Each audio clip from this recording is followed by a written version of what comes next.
ETF index mutual funds నేర్చుకుని stock మార్కెట్లో రాణించాలనుకుంటున్నారా? వెంటనే ఈ నెంబర్కి కాల్ చేయండి. వెళ్ళాను మేడం. హాస్టల్కి వెళ్తే 1 month ఉంది మీ చెల్లెలు, తర్వాత ఎక్కడికి వెళ్ళిందో తెలియదండి, వేకెట్ చేసి వెళ్ళిపోయింది అన్నారు. డోర్ నాక్ చేస్తే డోర్ ఓపెన్ లోనే ఉంది. ఎదురుగా చూస్తే ఒక పిల్లాడికి పాలిస్తూ మా చెల్లెలు కూర్చుంది. హలో హలో, అరే అన్నయ్య ఏంట్రా, ఏమైపోయావు? నేను 4 రోజుల నుంచి నీకు ఫోన్ చేస్తూనే ఉన్నాను. నువ్వు ఏం చెప్పవేంటి అన్నయ్య? చెప్పరా ప్లీజ్ అన్నయ్య, నాకు ఇక్కడ ఏం తోచట్లేదు, ఏం చేయాలో కూడా తెలియట్లేదు. కడుపులతో ఉన్నప్పుడు ఆడపిల్లకి తల్లిదండ్రుల దగ్గర ఉండాలని, అమ్మ దగ్గర ఉండాలని ఎన్నో ఉంటాయి. ఒక ఆడపిల్లగా నాకు అవన్నీ ఉన్నాయి. కాదమ్మా, కడుపుతో ఉన్నప్పుడే అన్నయ్య గుర్తొచ్చాడా మీకు? దానికి ముందు ప్రాసెస్కి ఎప్పుడు గుర్తు రాలేదు? అన్న గానీ పేరెంట్స్ గానీ ఎవరు గుర్తు రాలేదమ్మా అశ్విని? మాయలో ఉంది, మాయలో ఉండి ఎలా గుర్తొస్తుంది మేడం? అన్నయ్య అది మాయ కాదని, అది నేను ప్రేమించాను. మేమిద్దరం ప్రేమించుకోవడం తప్ప. క్షమాపణ కోరితే నన్ను అర్థం చేసుకొని కూతురుగా దగ్గర తీసుకుంటారన్న నమ్మకం నాది. చిన్నప్పటి నుంచి నీకు అన్ని బెస్టే ఇచ్చిన నాన్న నువ్వు చెప్తే ఒప్పుకోరని ఎలా అనుకుంటావే అసలు? మేడం, కనీసం నాకు ఆ బాబుకి స్నానం చేయించడం కూడా నాకు తెలీదు.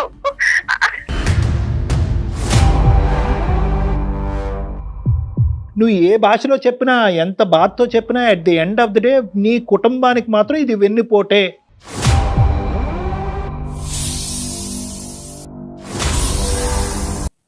నమస్తే కళ్యాణ్ చక్రవర్తి గారు. నమస్తే జయ గారు. కళ్యాణ్ గారు, ఒక మెయిల్ చూశానండి. మనకు వచ్చిన చాలా మెయిల్స్లో స్ట్రీమ్ చేసి ఒక మెయిల్ అన్నమాట. ఒక అన్న ఆవేదన అండి. తన చెల్లెలు చేసిన ఒక పనికి అతను మాట్లాడలేకపోతున్నాడు. అంటే ఏం చేయాలో అర్థం కాని సిచ్యువేషన్లో మనకి మెయిల్ చేశారు. ఇమీడియట్గా మీతో మాట్లాడాలి, అసలు ఎలాంటి డెసిషన్ తీసుకోలేకపోతున్నాం, డాక్టర్ గారి సలహా చాలా అర్జెంటుగా అవసరం అన్నట్లుగా నాకు ఆ మెయిల్లో అర్థమైంది అనమాట. అతని పేరు అర్జున్ అండి. ఓకేనమ్మా, నెంబర్ కూడా ఇచ్చారు, మరి కాల్ చేసేస్తాను. మాట్లాడు.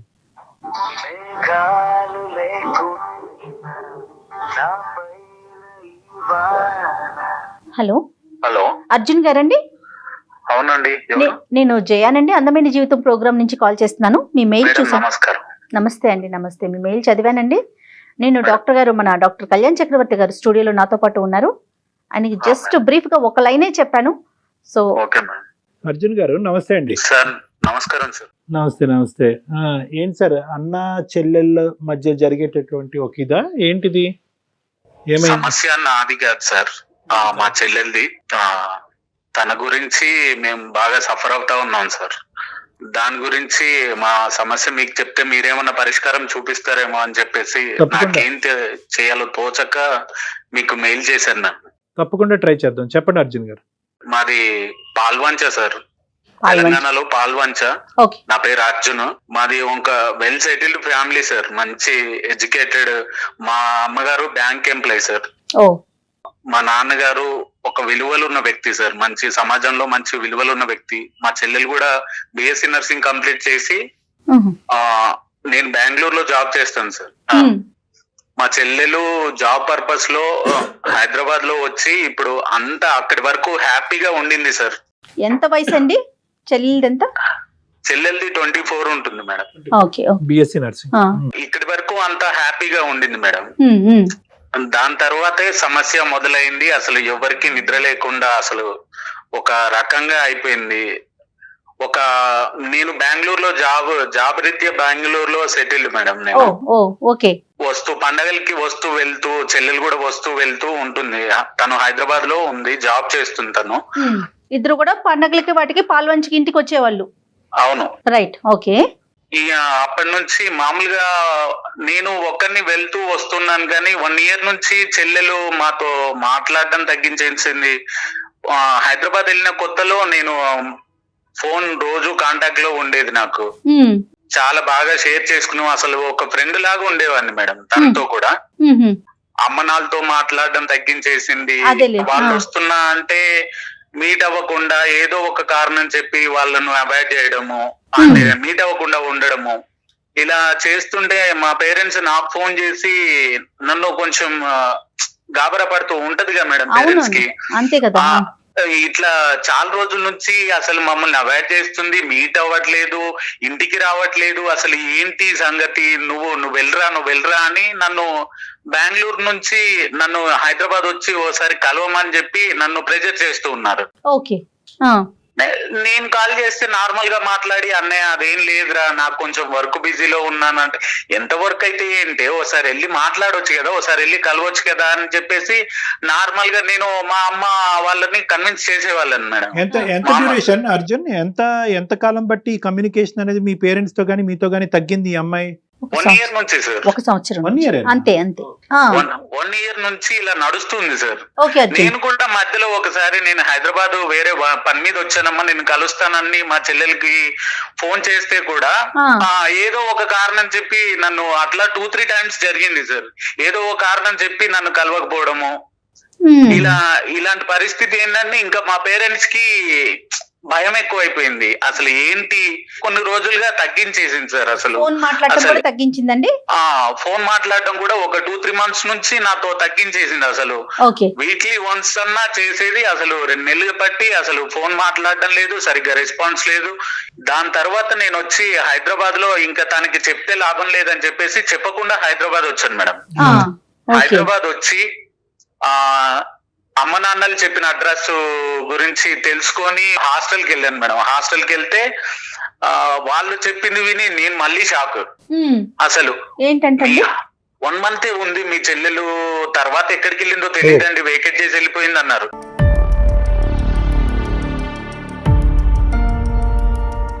నేను అసలు నాకేం తోచని పరిస్థితి, అసలు ఏంటి, అసలు ఎక్కడికి వెళ్ళింది ఏంటి, ఎవరిని కనుక్కోవాలి ఏంది అని అంటుంటే, హాస్టల్లో తన ఓల్డ్ ఫ్రెండ్ అంట.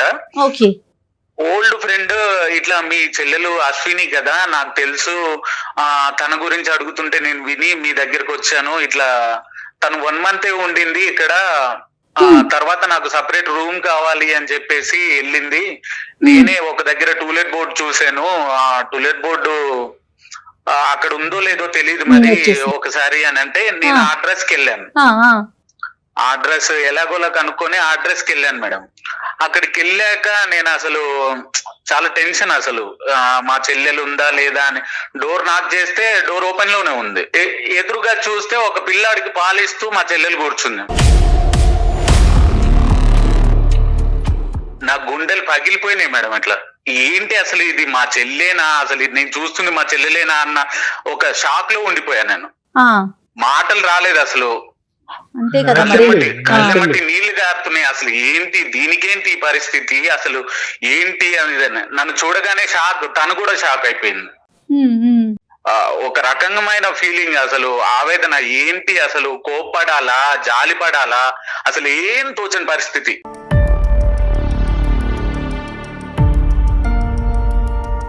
ఇంకా తను ఏడుస్తూ నన్ను పట్టుకొని ఏడుస్తూ, అన్నయ్య తప్పైపోయింది, ఇలా నా సో ఇలా పెళ్లి చేసుకున్నాను, అనుకోని పరిస్థితుల్లో మీకు చెప్దాం అనుకున్నాను, అది ఇదని కన్విన్స్ చేయడానికి ట్రై చేసింది మేడం.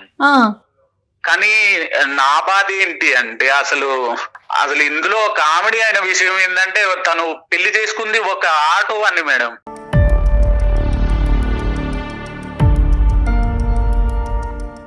అసలు ఆటో తోలుకునే వాడికి నువ్వు పడిపోవడం ఏంటి, అసలు వాడితో పడితే పడ్డాం, మేమేమన్నా చచ్చామా, తల్లిదండ్రులకు చెప్పడానికి భయం అవుతుంది మేడం ఈ రోజుల్లో పిల్లలకి ఎవరికైనా.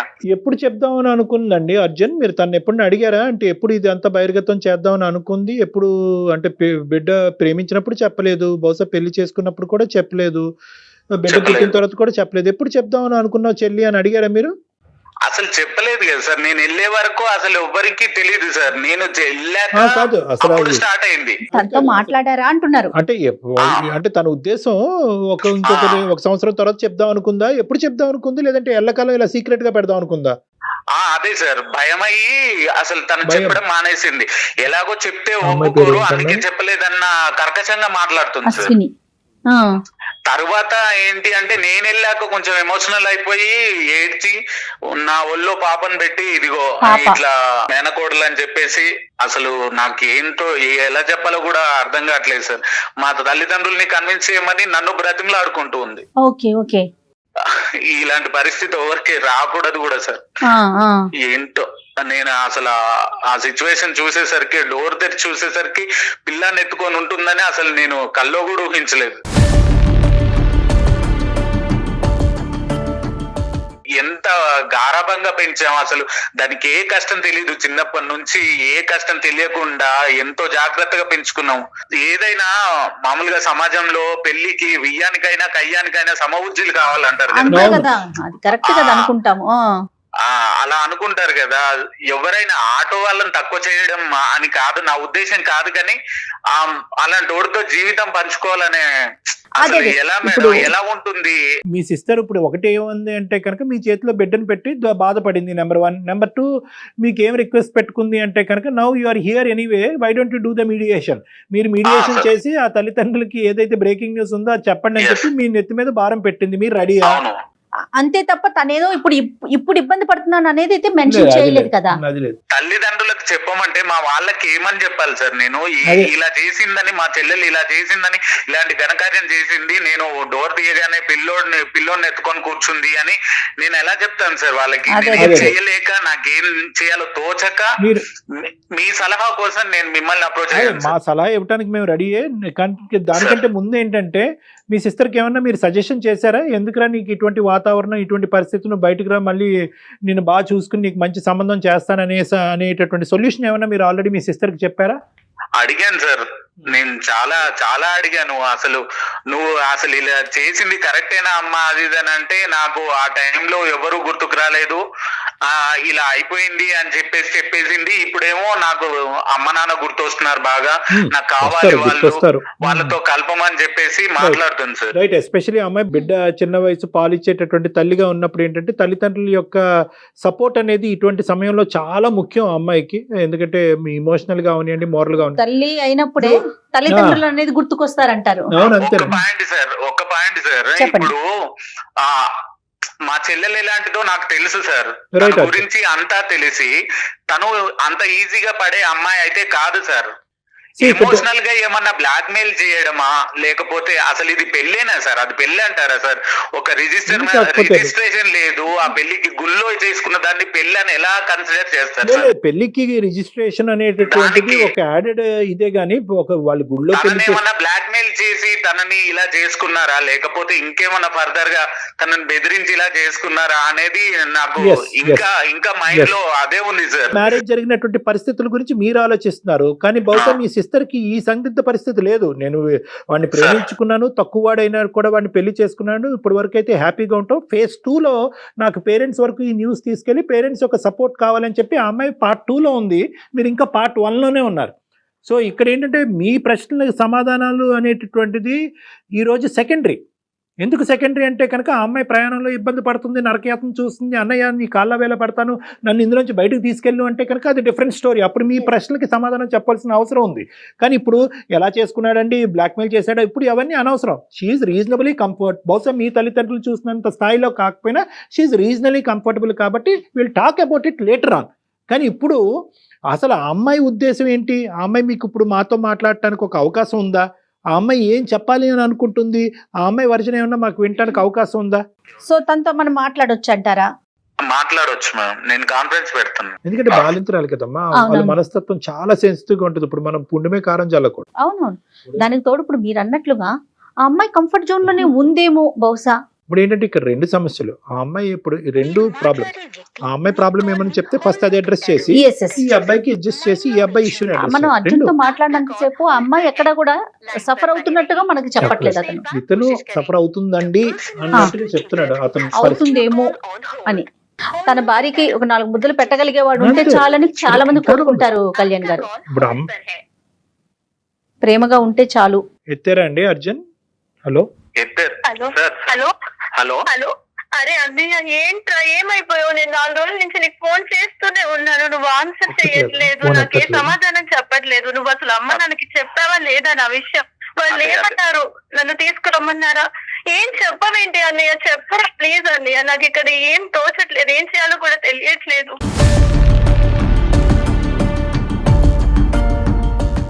దాని గురించే మాట్లాడడానికి నాకేం చేయాలో తెలియక అసలు ఏం తోచక నువ్వు ఇచ్చిన షాక్ కి ఇంకా కోలుకోలేదమ్మా నేను. దాని గురించి కళ్యాణ్ చక్రవర్తి గారు డాక్టర్ ఒకసారి సార్ లైన్ లో ఉన్నారు, మాట్లాడు. హలో హలో నమస్తే అమ్మా, నీ పేరేంటమ్మా? నమస్తే సార్, నా పేరు అశ్విని సార్. అశ్విని అమ్మ, ఓకేనా మాతో మాట్లాడతావు? అంటే మీకు హెల్ప్ చేయడానికే మేము, నీకేం ప్రాబ్లం లేదు కదా? లేదు సార్, ఎందుకంటే నేనే ఇప్పుడు- మెయిల్ చేద్దాం మీకు అనుకుంటున్నాను సార్, మీ సలహా చెప్పండి సార్. ఓకేనమ్మా. సో నువ్వు మమ్మల్ని కన్సల్ట్ అవ్వాలి అని అనుకున్నావు కాబట్టి మంచిదే. అసలు ఏ పరిస్థితిలో ఇది జరిగింది, ఎందుకు జరిగింది, అంత మంచిగా చూసుకునేటటువంటి తల్లిదండ్రులకి ఇంత గుట్టు చప్పుడు కాకుండా ఈ విధంగా చేయవలసిన అవసరం ఏముందమ్మా నీకు? తల్లిదండ్రులకు చెప్పకుంటే నేనేమైపోయాను సార్? నేను చచ్చిపోయానా సార్? కనీసం నాకన్నా చెప్పాలి కదా సార్. అదే అదే, తన నేను పరిస్థితి తనేసి ఆగండి వచ్చాను అర్జున్. కదా సార్. అదే తన పరిస్థితి ఏంటో అడుగుదాం, ఒక్క నిమిషం. అశ్విని చెప్పండి అమ్మా. మేడం చెప్పండి. మేడం, నేను మా అన్నయ్యకి చెప్దామని చాలా ట్రై చేశాను మేడం, కానీ నాకు నెలలు నిండుతున్న కొద్దీ నాకు ఎలా చెప్పాలి? ఇప్పుడు అమ్మాయికి కడుపుతో ఉన్నప్పుడు బాడీలో చాలా చేంజెస్ వస్తాయి. నేను ఇప్పుడు భయంతో ఇప్పుడు నేను ఎలా బయటపడను మేడం? కాదమ్మా, ఇప్పుడు కడుపుతో నన్ను ఉన్నప్పుడే అన్నయ్య గుర్తొచ్చాడా మీకు? దానికి ముందు ప్రాసెస్ కి ఎప్పుడు గుర్తు రాలేదు? అన్న గానీ పేరెంట్స్ గానీ ఎవరు గుర్తు రాలేదమ్మా అశ్విని? ఆడు మాయలో ఉంది, ఆడు మాయలో ఉండి ఎలా గుర్తొస్తుంది మేడం? అన్నయ్య, అది మాయ కాదని, అది నేను ప్రేమించాను, మేమిద్దరం ప్రేమించుకోవడం తప్ప.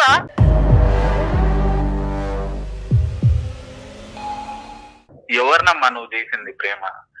మేము గుర్తు రాలేదు అప్పుడు?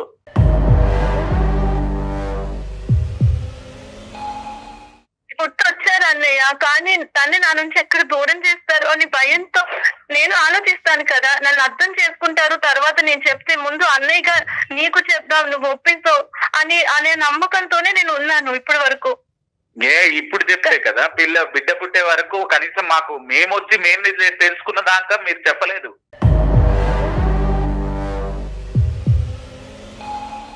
చెప్పలేదు కాదన్నయ్య, నాకు అవకాశం లేదు. పెట్టావు నువ్వు. నా ఎమ్మటి కూడా చాలా మంది పడ్డారు, నీకు కూడా తెలుసు. నేను నీతో షేర్ చేసుకుంటాను ప్రతి ఒక్కటి. నేను అలా చేశానా? మన ఫ్యామిలీ ఉంది, మన విలువలేంటి అనేది కనీసం చెప్పుకోవాలి కదా. నాకు తెలుసు అన్నయ్య, నేను నీతో పాటే అమ్మ నాన్న పెంపకంలో నీతో సమానంగానే పెరిగాను, నాకు అవన్నీ గుర్తున్నాయి, నేను ఎవరిని మర్చిపోలేదు. మీరు ఇచ్చిన ప్రేమ దాని అయితే ఇలా చెయ్యవమ్మా. కనీసం నా బాధనైనా నేను ఎక్స్ప్లెయిన్ చేసుకోవాలి కదా సార్.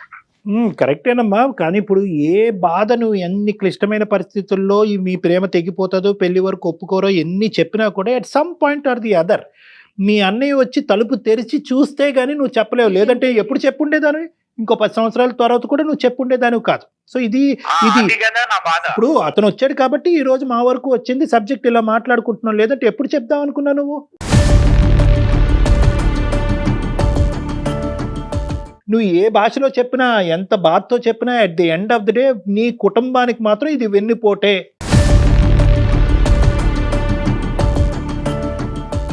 ఇది వెన్నుపోటే. ఈ పరిస్థితి చేస్తావని చెప్పి మీ తల్లిదండ్రులు కల్లో కూడా అనుకోలేదు.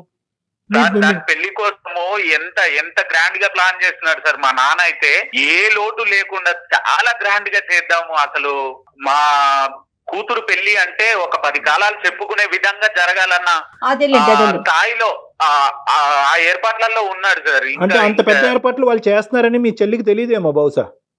ఇప్పుడు వీళ్ళందరూ పెద్ద పందిరేసి అంగరంగ వైభవంగా భోజనాలు పెట్టి ఊరందరినీ పిలిచి చేస్తే దాన్నే పెళ్లి అంటారా? ప్రేమించుకుని దేవుడి ముందు సమక్షంలో చేసుకున్నది పెళ్లి కాదా సార్? అమ్మా, అది తప్పు కాదు, ఇది తప్పు కాదు, అది గొప్పది కాదు, ఇది గొప్పది కాదు. కానీ at the end of the day తల్లిదండ్రులు అన్న తర్వాత ఒక ఆశ, కోరిక, ఒక పరువు, ఒక ప్రతిష్ట అనేటటువంటిది ఉంటాయి కదా సమాజంలో. సో వాళ్ళు కళ్ళగన్నారు కాబట్టి ఆ కళ్ళు తప్పు అని నువ్వు ఇప్పుడు ఈ అబ్బాయిని ప్రేమించావు కాబట్టి నువ్వు ఆ అబ్బాయిని వెనకదారి నుంచి వెళ్ళి పెళ్లి చేసుకున్నావు కాబట్టి ఈ రోజు నువ్వు ఇలా మాట్లాడుతున్నావు. ఒకప్పుడు ఈ అబ్బాయిని ప్రేమించకుండా పెళ్లి చేసుకోకుండా ఉంటే కనుక మీ అన్నయ్య ఏదైతే పాట పాడాడో అదే పాట పాడుతూ ఉండేదానివి. ఏమంటే పెళ్లి అంటే ఇంత అంగరంగ వైభవంగా జరగాలి, మా తల్లిదండ్రులు ఇంత గొప్పగా నా పెళ్లి చేద్దాం అనుకున్నారు అనే మాట్లాడేదారు. ఇప్పుడు ఈ ఇష్యూ నీ జీవితంలో జరిగింది కాబట్టి దాన్ని క్రిటిసైజ్ చేస్తున్నావు.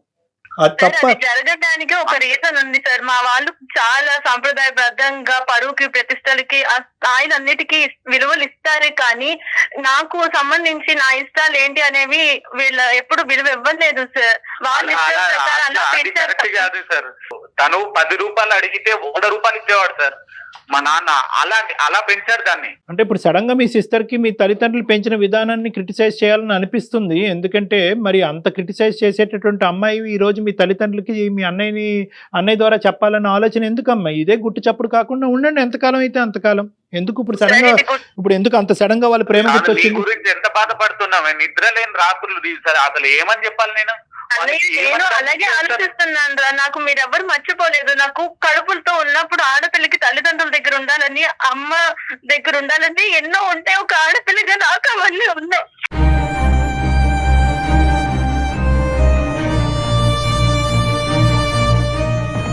కానీ నేను చెప్పుకోలేని పరిస్థితి, ఎవరికి చెప్పుకోను. ఇలా అయ్యింది అని అర్థం చేసుకునే పరిస్థితిలో మీరు లేరు. చెప్పుకునే పరిస్థితి నాది కాదు. ఇంకా నేను ఎవరికి చెప్పుకోను.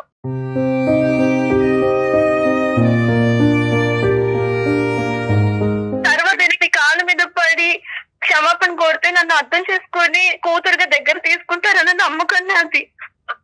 చిన్నప్పటి నుంచి నీకు అన్ని బెస్ట్ ఇచ్చిన నాన్న నువ్వు చెప్తే ఒప్పుకోరని ఎలా అనుకుంటావే అసలు?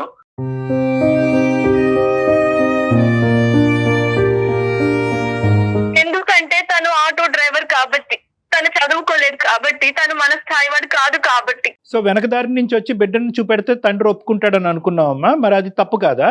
అంటే నీకు ఇంకో దారి లేదు నాన్న, నేను ప్రేమించిన వాడితో పెళ్లి చేసుకున్నాను, బిడ్డను కన్నాను కాబట్టి మీరు సచ్చినట్టు ఒప్పుకోవాలని చెప్పి ఇప్పుడు ఈ షాకింగ్ న్యూస్ ఇస్తే కనుక మీ నాన్నకి ఏమన్నా బీపీ షుగర్ పెరిగి గుండెకి ఏదైనా గాయం అవుతే అప్పుడే హ్యాపీయా నువ్వు? అంటే ఊరికే అంటున్నాను, ప్రేమ అనేటటువంటిది ఎందుకు వన్ సైడెడ్గానే ఆలోచిస్తారు? అల్లారు ముద్దుగా ప్రేమించి పెద్ద చేసినటువంటి నీ తల్లిదండ్రులకి నువ్వు ఏం గౌరవం ఇచ్చావు? ఈ రోజు నీ అవసరం ఉంది కాబట్టి నేను కడుపుతో ప్రెగ్నెన్సీలో ఉన్నాను, లేదంటే బిడ్డతో కన్నాను కాబట్టి ఈ రోజు నాకు సపోర్ట్ కావాలి కాబట్టి నువ్వు నీ తల్లిదండ్రులను కోరుకుంటున్నావు అంతే. అది స్వార్థం కాదా? అది స్వార్థం కాదా?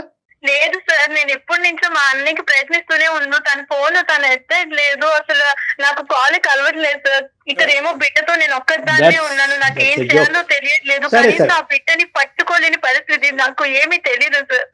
ఎందుకు? ఏ కార్యక్రమం మీద వచ్చావు? ఏం చేసావు?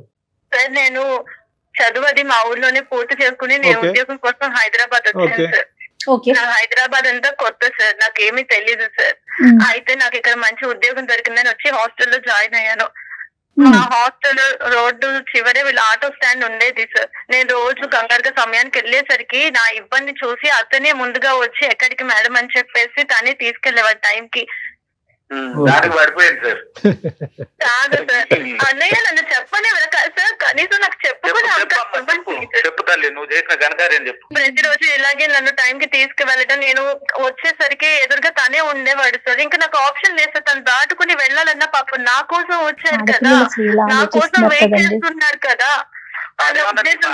జాలి పడడానికి నా కోసం వచ్చాడా గానీ జాలి కాదు సార్, అది ప్రేమ సార్. నాకు తెలియకుండానే తనకి అట్రాక్ట్ అయ్యాను సార్. సార్ మీరు నంబరు, తనని చూస్తే అసలు ఒక ఆటో అతని లాగే ఉండడు సార్. ఒక వెల్ ఎడ్యుకేటెడ్ లా ఉంటాడు. నన్ను ఎక్కించుకున్న సమయంలో ఆటోలో ఎవరిని ఎక్కించుకునేవాడే కదా సార్. నన్ను చాలా ఈ ఘనకార్యం మేము లైవ్ లో చూడలేము, మాకొద్దు, మాకు అనవసరం. అట్లీస్ట్ ఇప్పటికైనా కూడా ఇప్పుడు నువ్వు అదే చెప్తాను కదా, ఓపెనింగ్ స్టేట్మెంట్ లోనే చెప్పాను కదా, నువ్వు ఏ భాషలో చెప్పినా, ఎంత బాధతో చెప్పినా, at the end of the day వాళ్ళకు ఉండేటటువంటి ప్రజెంట్ వాళ్ళు అనుభవిస్తున్నారు, నీ తల్లిదండ్రులు, మీ బ్రదరు. సో వాళ్ళకి నువ్వు ఏ భాషలో చెప్పినా ఇది మోసం కిందే కనిపిస్తుంది కానీ ఇంకో విధంగా వాళ్ళకి కనిపించదు. నువ్వు ఎన్ని చెప్పినా కూడా దానికి ఎగబడి నవ్వుతారేమో, రివర్స్ లో జోకులు వేస్తారేమో కానీ అవునా అమ్మ అంత గొప్పవాడా అనేటటువంటి ఆ మాట వాళ్ళ నోట్లోంచి ఇప్పుడు కాదు కదా ఎప్పటికీ వస్తుందని నేను అనుకోవట్లేదు. అమ్మ అశ్విని, నువ్వైతే హ్యాపీగా ఉన్నావా? నేను హ్యాపీగా ఉన్నాను సార్. అతను చాలా బాగా చూసుకుంటాడు సార్. ఇప్పుడు నాకు నా అమ్మ, నాన్న, అన్నయ్య, నా కుటుంబం అంతా నాకు కావాలి సార్. ఈ రోజున నేను బిడ్డతో ఉన్నాను. ఆ బిడ్డని మా అమ్మ నాన్నకి చూపించాలి అని నాకు ఉంటుంది కదా ఒక ఆడపిల్లగా. ఇప్పుడు గుర్తొచ్చారా అమ్మ నీకు తల్లిదండ్రులు? పిల్లాని గానే ముందు లేదా? కనీసం అమ్మ నాన్నలకు చెప్తే వాళ్ళ పరిస్థితి ఏంటి? వాళ్ళు ఒప్పుకున్నా నేను ఒప్పుకోను సార్. నేను ఒక సాఫ్ట్వేర్ ఫీల్డ్ లో ఉండి ఒక హోదాలో ఉన్నాను సార్. నా గురించి ఆలోచించావా నువ్వు? నా గురించి ఆలోచించావా? నాన్న గురించి ఆలోచించావా కనీసం?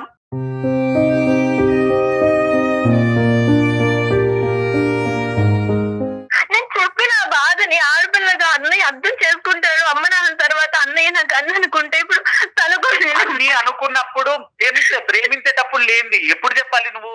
ప్రేమించేటప్పుడు చెప్పాలి, అన్నయ్య నాకు ఇదిరా, నేను ఇలా లవ్ చేస్తున్నానని చెప్పుంటే నేనేమన్నా చేసేదాన్ని. నేను చూసే వరకు తెలీదు, ఒళ్ళో పిల్లోని పెట్టుకొని ఉన్నావు. నేను వచ్చేసరికి నేను ఎలా రియాక్ట్ కావాలి, నేను ఏమని చెప్పుకోవాలి తల్లిదండ్రులకు సమాధానం?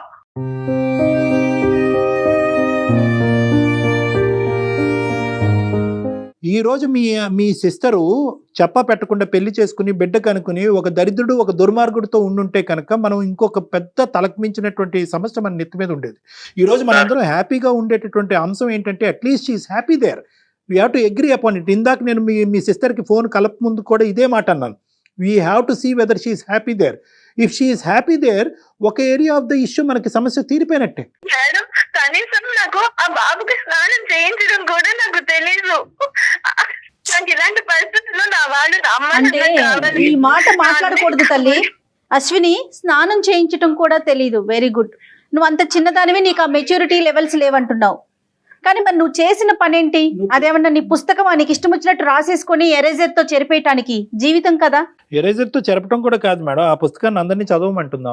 నేను కాళ్ళ మీద పడి క్షమాపణ అనడానికి నేను Ready, సిద్ధంగా ready, ఉన్నాను. okay. నన్ను శిక్షించినా పర్లేదు, నన్ను ఒక మాట అర్జున్. అన్నా మా అన్న కొట్టినా నాకు పర్లేదు. Okay. కానీ నాకు కావాలి, కొట్టే నా కుటుంబం family కాదులేమ్మా, కొట్టి తిట్టి హింస పెట్టే కుటుంబం కాదు ఇది, నాకు బాగా అర్థమైంది. అటువంటి కుటుంబం కాదు. అటువంటి కుటుంబం అయితే కనుక మీ అన్నయ్య ఇంత సున్నితంగా ఇంత సానుకూలంగా మాకు ఫోన్ చేసి మా ద్వారా మాట్లాడించండి. ఎప్పుడో నీ 2 చెంపలు పగలగొట్టేవాడు. వాళ్ళకి కొద్ది టైం ఇవ్వండి, నెంబర్ 1. నెంబర్ 2, అర్జున్ నువ్వు కూడా టైం తీసుకుని ఏ విధంగా ఈ ఇష్యూని మీ పేరెంట్స్ వరకు తీసుకెళ్లాలని దయచేసి ఆలోచించండి. ఎందుకంటే ఈ రోజు మీ సిస్టర్కి one and only source of help మీరే. అది నెంబర్ 1. నెంబర్ 2 ఏంటంటే కనుక ఒకప్పుడు ఈ మెసేజ్ని మీ పేరెంట్స్ వరకు తీసుకెళ్ళటానికి మా వంతు ప్రయత్నం ఏదైనా చేయాలి అంటే ఒక టెక్నికల్గా ఈ ఇన్పుట్ వాళ్ళకి అందజేయాలి, వాళ్ళు బాధపడకుండా. ఎందుకంటే నాకు ఒక సపోర్ట్ కావాలి, మా సిస్టర్కి నాకు ఇంకా షాకింగ్గానే ఉంది, ఈ షాక్లో నేను తేరుకోకుండా మా తల్లిదండ్రులకు ఎటువంటి షాక్ ఇస్తానో అనే భయంతో నేను ఎలాగ వాళ్ళు కమ్యూనికేట్ చేయాలనే క్వశ్చన్ మార్క్ మీ మైండ్లో ఉంది. కాబట్టి అటువంటి సపోర్ట్ సిస్టమ్ ఏమన్నా మా ద్వారా మీకు హెల్ప్ చేయాలంటే దానికి కూడా మేము రెడీగా ఉన్నాం.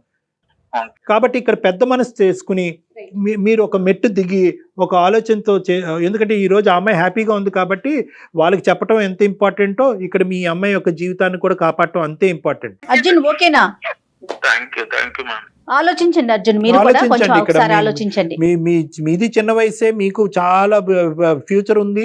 ఇప్పుడు ఏంటంటే మీ పెళ్లి మీద కూడా కొన్ని క్వశ్చన్ మార్క్స్ పడతాయి. ఇలాంటి రకరకాల పరిస్థితులు ఉన్నా కూడా ఈ రోజు మీరు తప్ప ఆ అమ్మాయికి ఇంకో దిక్కు లేదు కాబట్టి మిమ్మల్ని రిక్వెస్ట్ చేయవలసినటువంటి అవసరం పడుతుంది. మా అన్నయ్య నాకు ఉన్నాడు, ఏం జరిగినా ఇక్కడ ఉన్నాను, కానీ ఇలా మిస్అండర్స్టాండ్ చేసుకుంటారని అనుకోలేదు. నాకు మా వాళ్ళు ఏదో మోసం చేద్దామని ఉద్దేశం. సరేలే, సరే అయితే సపోర్ట్ ఇవ్వని వాడిని అయితే అదే రోజు నేను నిన్ను ఈడ్చుకొచ్చి నా ఇంటికి తీసుకెళ్లేవాడిని నేను. సరే అయిపోయిందా, ఇంకా అవన్నీ వద్దు అర్జున్. మీరు ఇంత బాధపడుతున్నా కూడా మా మీద గౌరవంతో మీరు దీనికి ఏకీభవించినందుకు చాలా ఆనందం. మా తరపున ఇంకా సపోర్ట్ కావాలంటే మీ పేరెంట్స్ కమ్యూనికేట్ చేయడానికి మేము కూడా అది రెడీగానే ఉన్నాం. వాళ్ళకి సర్ది చెప్పే విధంగా వాళ్ళకి చెప్పి వాళ్ళ మీద పెద్ద షాకింగ్గా ఉండకుండా ఉండటానికి గురించి. సో మా సపోర్ట్ కూడా మీకు ఉంటుంది. Thank you Arjun for accepting our advice. Thank you sir. Okay Ashwini, thank you మా బాయ్, జాగ్రత్తగా ఉండు. Right, thank you sir, thank you madam. Thank you, all the best. ప్రేమ తప్పు కాదు, ప్రేమించి పెళ్లి చేసుకోవటం తప్పు కాదు, కానీ ప్రాసెస్ అనేటటువంటిది ఇంపార్టెంట్. తల్లిదండ్రుల యొక్క గౌరవం, కుటుంబం యొక్క పరువు కాపాడవలసినటువంటి బాధ్యత అటువైపు అబ్బాయికి ఉంటుంది, ఇటువైపు అమ్మాయికి ఉంటుంది. మంచోడు అని చెప్పేటటువంటి ఈ అబ్బాయి ఎవరైతే పెళ్లి చేసుకున్నాడు, ఆ అబ్బాయి అన్న ఈ అమ్మాయికి చెప్పాలి, ఇది కాదు పద్ధతి, మనం ఏంటి పిల్లలు కనేసిన తర్వాత వెళ్ళి తల్లిదండ్రులకు చెప్పడం కాదు, రేపొద్దున చాలా ప్రమాదాలు ఉంటాయంటే అక్కడ ఉంటుంది అతను మంచితనం. ఈ అమ్మాయిని బాగా చూసుకోవటం వరకే కాదు, ఆ అమ్మాయి కుటుంబం, ఆ కుటుంబంలో ఉండే పరువు, ఆ ఊర్లో ఉండే ప్రతిష్ట కాపాడవలసినటువంటి బాధ్యత కూడా పెళ్లి చేసుకున్న వ్యక్తి మీద ఉంటుంది, ఈ అమ్మాయి మీద ఉంటుంది. ఇవన్నీ మర్చిపోయి మంచి అంటే ఏది మంచి? ఇప్పుడు అన్ని చక్కగా చూసుకోవటం వరకు అది మంచితనం ఎలా అవుతుంది అంటారు, అంతేనా? అంతేనమ్మా, అంటే అన్ని ఆడపిల్లలు ఇలాగే ఆలోచిస్తున్నారు కదా కళ్యాణ్ గారు. ఈ రోజు అర్జున్ ఇంత ముందుకు వచ్చి ఇలా ఒప్పుకోవటం కూడా చాలా గ్రేట్ అమ్మా. చాలా మంది అన్నయ్యలు అలా ఒప్పుకోరు.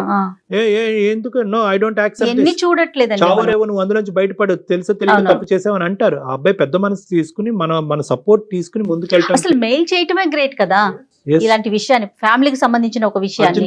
ఎటువంటి హెల్ప్ కావాలన్నా మన సైడ్ నుంచి ఇద్దామమ్మా. ఎందుకంటే ఆ అబ్బాయి కూడా చిన్న వయసే, పోరాటం పెద్ద పోరాటం. మన సైడ్ నుంచి పూర్తి సపోర్ట్ కూడా ఇద్దాం. తప్పకుండా కళ్యాణ్ గారు. థ్యాంక్ యూ జయ గారు. సుమన్ టీవీలో మీ పర్సనల్ అండ్ బిజినెస్ ప్రమోషన్స్ కోసం కింది నెంబర్ కి కాంటాక్ట్ చేయండి.